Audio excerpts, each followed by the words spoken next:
సంపాదించిన మనీని హ్యాపీ మనీగా మార్చుకోవాలనుకుంటే విజువలైజేషన్ 2.0కి జాయిన్ అవ్వండి. హలో రామ్ గారు. ఆయన ఆ రోజు మనల్ని వదిలేసి కొంతమంది వెళ్ళిపోతూ ఉంటారు. కారణాలు ఏదైనా కావచ్చు. తిరిగి మళ్ళీ వస్తారు. మనం నిజాయితీగా చెప్తాము, అరే అది కాదు బాబు ఇది అని. వినరు, అర్థం కాదా.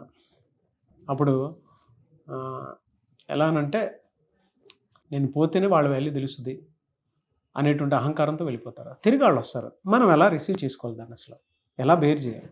అలాగే రిలేషన్షిప్లో కొంతమంది జీవితంలోకి రావడం వెళ్ళిపోవడం అనేది సాధారణమైన. ఒక్కొక్కసారి మనం బాగా ఇష్టపడిన వ్యక్తి మనల్ని వదిలి వెళ్ళిపోతే బాధ అనిపిస్తుంది, గుండెలు గుచ్చుకుంటుంది. అరే వదిలిపోయారే, మన తప్పు లేకపోయినా వదిలి వెళ్ళారే అని. లేదా మనం చాలా కాలం మన జీవితంలో ఉంటారని అనుకున్న వాళ్ళు కొంతకాలంగానే ఉండి వెళ్ళిపోవడం చాలా బాధ అనిపిస్తుంది. అయితే ఆ స్థితిని ఎట్లా హ్యాండిల్ చేయాలి చాలామందికి అర్థం కాదు. ఒక్కొక్కసారి ఏమనిపిస్తుంది అంటే, నన్ను వదిలి వెళ్ళావు కదా, ఇంకా నీ జీవితంలో నన్ను ఎప్పుడు నా దగ్గరికి నేను రానివ్వను, నా జీవితంలోకి నేను ఎప్పుడు నిన్ను పర్మిషన్ ఇవ్వను అనే ఎమోషన్ ఒకటైతే, ఒకసారి ఆలోచిద్దాం ఎందుకు వచ్చారో, అసలు ఎందుకు వెళ్ళాల్సి వచ్చిందో అన్నది రెండో అప్రోచ్. ఒకటి తెలుసు నారాజు, జీవితం చాలా చిన్నది. ఈ చిన్న జీవితంలో ఏవీ శాశ్వతం కాదు. శత్రువులు శాశ్వతం కాదు, మిత్రులు శాశ్వతం కాదు. అయినప్పుడు ఇంకోటి, మనిషి తెలుసుకోవటం, తప్పు తెలుసుకోవటం అనేది, ప్రతి మనిషి ఏదో ఒక తప్పు చేస్తాడు. తప్పు తెలుసుకోవడం కంటే ప్రాయశ్చిత్తం, శిక్ష అనుభవించడం ఇంకా వేరే ఏముండదు.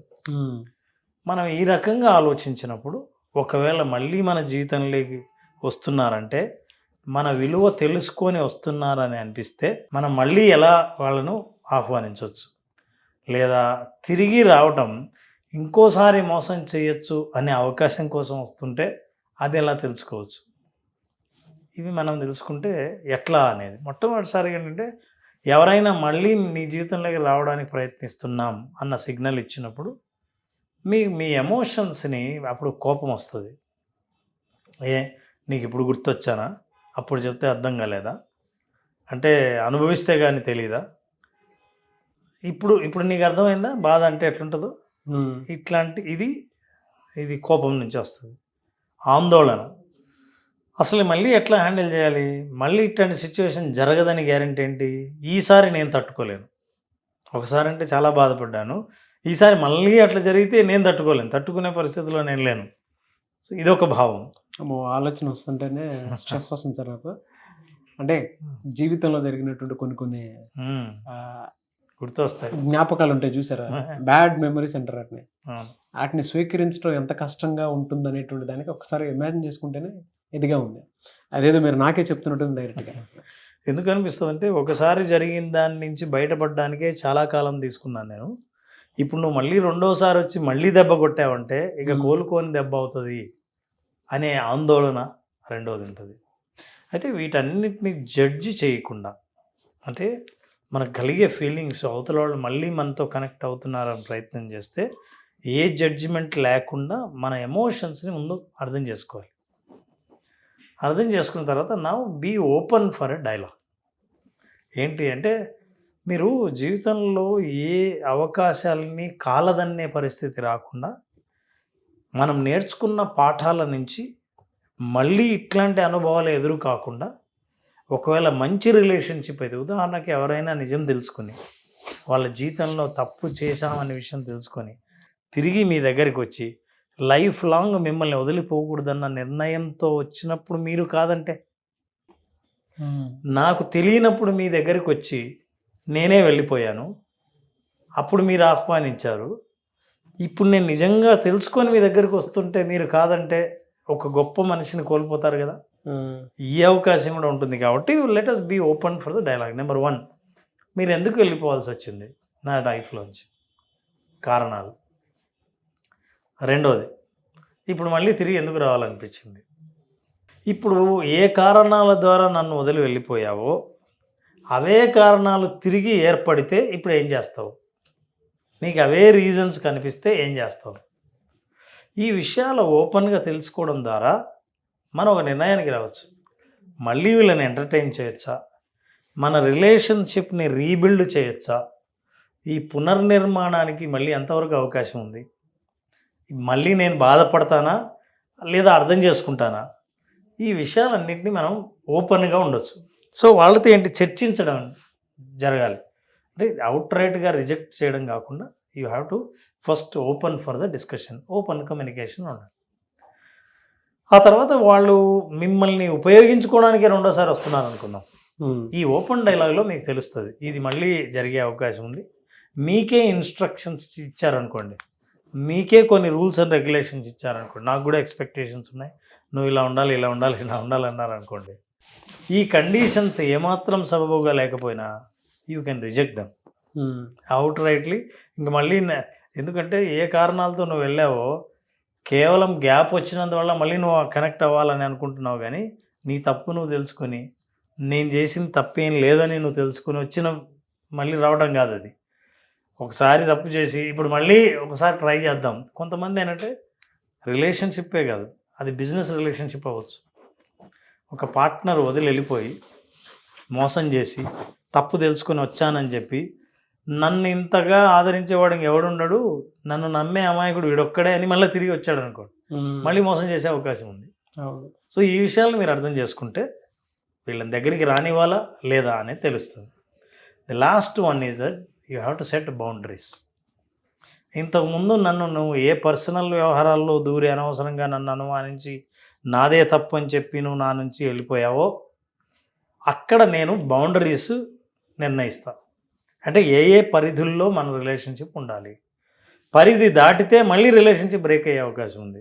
కాబట్టి ఈ పరిధుల్లో ఉంటే ఉందాం, లేకపోతే లేదు అని ఆ పరిధులు నిర్ణయించడం ద్వారా ఇద్దరూ సేఫ్గా ఉంటారు.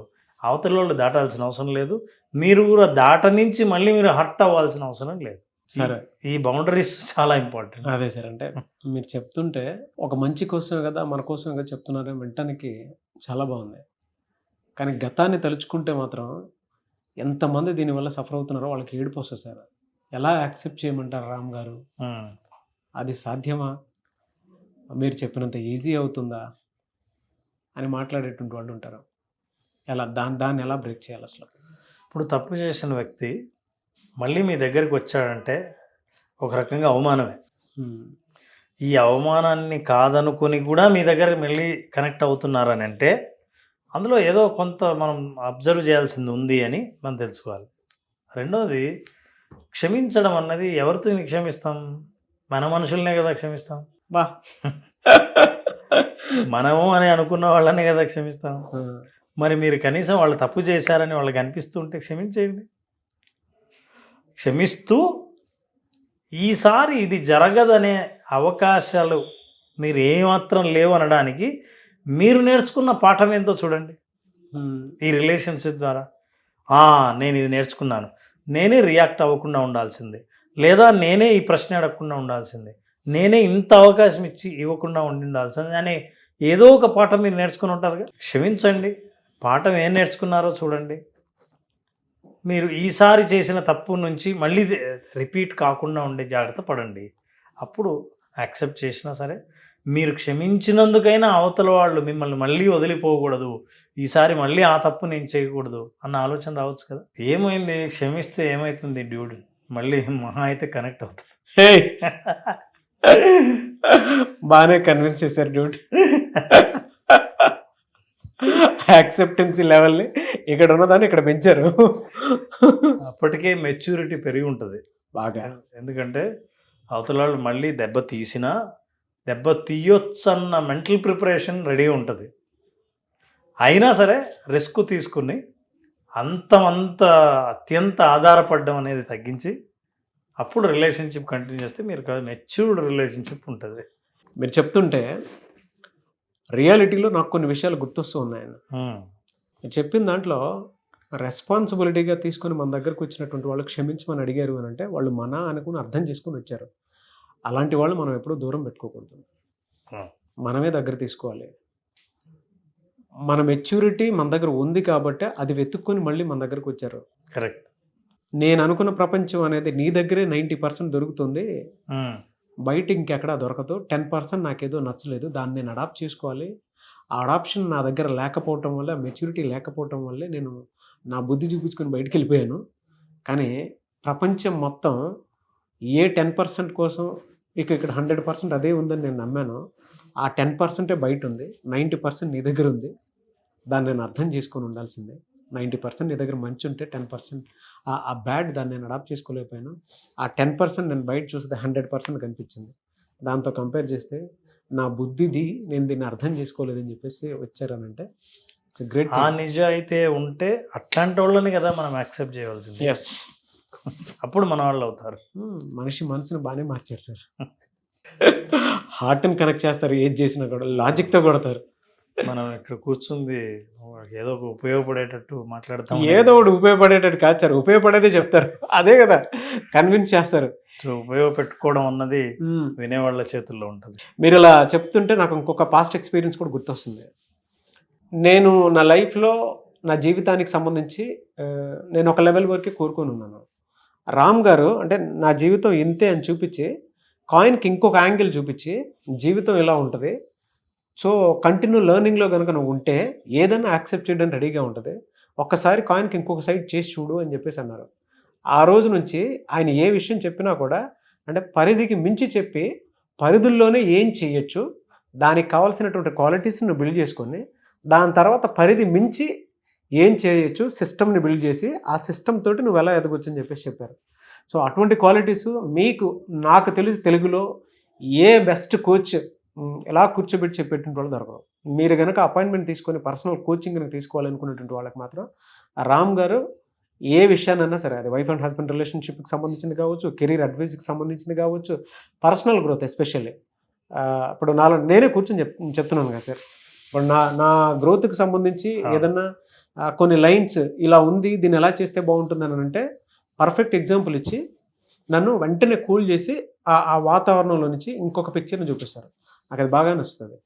నాలాగా ఎదిగేటువంటి పిల్లలకి మీలాంటి వాళ్ళు ఉంటాం నా పక్కన, నా అదృష్టంగా ఫీల్ అవుతుంది. Thank you so much. I'm also honoured. Thank you. చాలా విషయాలు చెప్పారు. So anyways thank you so much Ram garu. Thank you. చాలామంది క్లాసెస్ అడుగుతూ ఉన్నారు, ఎప్పుడున్న అవకాశం ఉంటుంది? నారాజు జూలై 12th క్లాస్ స్టార్ట్ చేస్తున్నాం.